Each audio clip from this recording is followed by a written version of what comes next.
আল্লাহ মালাকুল মাউত কে বলবেন, মালাকুল মাউত কি অবস্থা? বলবে সব শেষ। মাইয়াব্বা, কে বাকি? মালাকুল মাউত বলবে জিনেরা বাকি, যাদেরকে দেখা যায় না। আল্লাহ বলবেন জিনদেরকেও শেষ করে ফেলো, রুহু কবজ করো। মালাকুল মাউত আজরাইল জিনদের রুহু কবজ করবে। আল্লাহ এবার জিজ্ঞেস করবে, ইয়া মালাকাল মাউত আখবিরনি মাইয়াব্বা, এবার বলো আর কে বাকি? মালাকুল মাউত বলবে, আল্লাহ মানুষগুলো সব শেষ, জিনগুলাও শেষ, এবার বাকি ইবলিস শয়তান। কে বাকি? ইবলিসরেও শেষ করো, ইবলিসও শেষ। আল্লাহ আবার জিজ্ঞেস করবেন, ইয়া মালাকাল মাউতি মাইয়াব্বা, আর কে বেঁচে আছে বলো? মালাকুল মাউত বলবে, আল্লাহ আপনার কথা অনুযায়ী পৃথিবীর সব মানুষের রুহু কবজ করলাম, সব জিনদের রুহু কবজ করলাম, ইবলিসের রুহু কবজ করলাম, এখন আছে শুধু ফেরেশতা।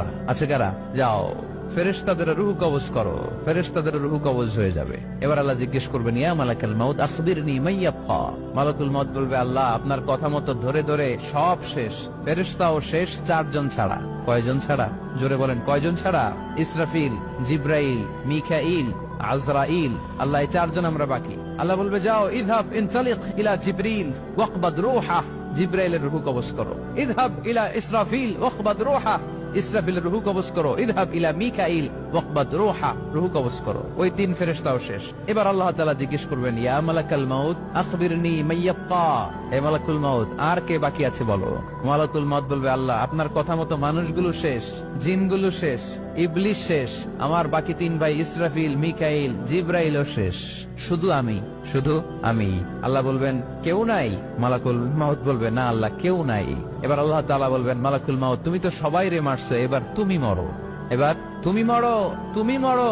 শোনার সাথে সাথে মালাকুল মাউতের কাঁপুনি ছুটে যাবে, খিচুনি এসে যাবে ভয়ে। আল্লাহ বলবেন, কাঁপুনি দিয়ে তো লাভ নাই, কারণ কুল্লু নাফসিন যায়িকাতুল। রব্বুল আলামিন বলবেন, মালাকুল মাউত কেঁদো না, এটাই দুনিয়ার বিধান, আমি আল্লাহর দেয়া বিধান, এটাই, জন্মালেই মরতে হয়। যাও জান্নাত জাহান্নামের মাঝখানে একটা জায়গা আছে, জায়গাটার নাম হলো আরাফ। এই আরাফের মধ্যখানে যে দাঁড়া, ওখানে যে মালাকুল মাউত কাঁপতে থাকবে। মালাকুল মাউত বলবে, আল্লাহ সৃষ্টির শুরুতে যদি জানতাম, সৃষ্টির শুরুতে যদি জানতাম সবাইকে মৃত্যুদান করার পরে, রূহ কবজ করার পরে আমাকেও মরতে হবে, তাহলে এই কঠিন দায়িত্বের ব্যাপারে আপনার কাছে ক্ষমা চাইতাম।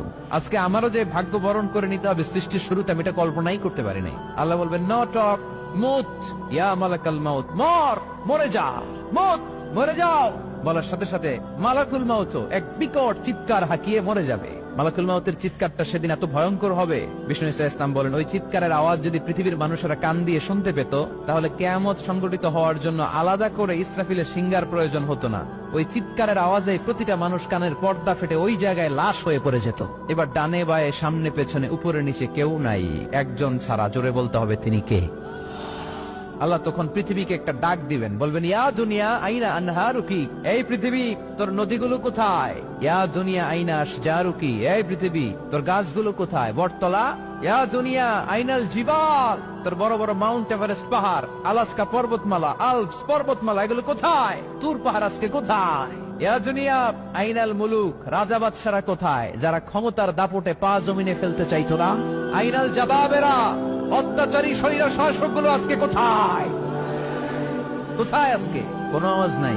আল্লাহ তখন হুঙ্কার দিয়ে বলবেন, লিমানিল মুলকুল ইয়াউম, who belongs the kingdom today. Allah চিৎকার দিয়ে বলবেন, আজকে ক্ষমতা কার? আওয়াজ করে বলেন, সেদিন ক্ষমতা কার? আল্লাহ সেদিন প্রশ্ন করে নিজেই নিজের প্রশ্নের উত্তর দিবেন, লিমানিল মুলকুল ইয়াউমা লিল্লাহিল ওয়াহিদিল কাহ্হার। সেদিন ক্ষমতা দুনিয়ার কোন রাজার নাই, কোন বাদশার নাই, কোন স্বৈর শাসকের নাই, কোন সুলতানের নাই, কারো নাই। সেদিন ক্ষমতা চলবে একজনের, তিনি কে? তার নাম হচ্ছে রহমান। তার নাম কি? আরো জোরে বলেন, কি নাম? এজন্য রহমান কারে বলে আজকে চিনতে পারছেন? তার দয়ার শেষ আছে? তার ক্ষমতার কোন কুল কিনারা আছে? তার ধন ভান্ডারে কোনো কমতি আছে? এজন্য লা বিশাইইন মিন নিআমিকা রাব্বানা নুকাযযিবু ফালাকাল হামদ, we don't deny any of your mercy and blessings, all praises to you। আল্লাহ তোমার কোন নিয়ামতকে আমরা অস্বীকার করি না। আল্লাহ প্রথমে ধমক দিয়ে বলছেন, এই মানব জাতি আর জিন জাতি, আমার কোন নিয়ামতকে অস্বীকার করবি? আমরা বলি কোনটাই অস্বীকার করি না। সকল প্রশংসার মালিক একজন, তিনি কে? ইমাম বাইহাকি বলেন, আল্লাহর হাবিব সাল্লাল্লাহু আলাইহি ওয়াসাল্লাম ইরশাদ করেছেন, ইন্না লিকুল্লি শাইইন আরুস ওয়া আরুসুল কুরআনি সূরাতু আর-রাহমান। আলেম ওলামারা বলেন তো আরুস মানে কি? মাশাআল্লাহ, নববধূ। আরুস মানে নতুন বউ, আরুস মানে নতুন বউ, নববধূ। আল্লাহর হাবিব বললেন, লিকুল্লি শাইইন আরুস, সবার একটা করে নববধূ হয়। আর কোরআনের নববধূর নাম সূরা আর-রাহমান।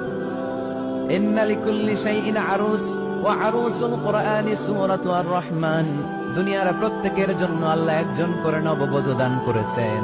আল্লাহর কোরআনেরও একটা নববধূ আছে, এই কোরআনের নববধূর নাম সূরা আর রহমান। কোরআনের নববধূ, কোরআনের নতুন বউ, কোরআনের নতুন বউ। কেন আল্লাহ এত সূরা থাকতে, 114টা সূরা থাকতে আর রহমানকে কোরআনের নববধূ বললেন? এর কারণ, নববধূ যেমনি বাসর রাতে হাতে পায়ে আলতা মেখে, বেনারসি শাড়ি পরে, জুয়েলারি অর্নামেন্টস পরে, পার্লারিং করে, মেকআপ করে হাজবেন্ডের জন্য নিজেকে উজাড় করে সাজায়, ঠিক তেমনি আল্লাহ তাআলা এই দুনিয়াতে আমাদেরকে কি নেয়ামত দিয়েছেন আর আখিরাতে কি কি নেয়ামত দিবেন, এই বর্ণনা দিয়ে এই সূরাটাকে আল্লাহ উজাড় করে সাজিয়ে দিয়েছেন। এজন্য এই সূরার নাম হচ্ছে আরুস আল কোরআন। কোরআনের নববধূ, সবকিছুর নববধূ আছে। আর কোরআনের নববধূর নাম সবাই বলেন আর রহমান।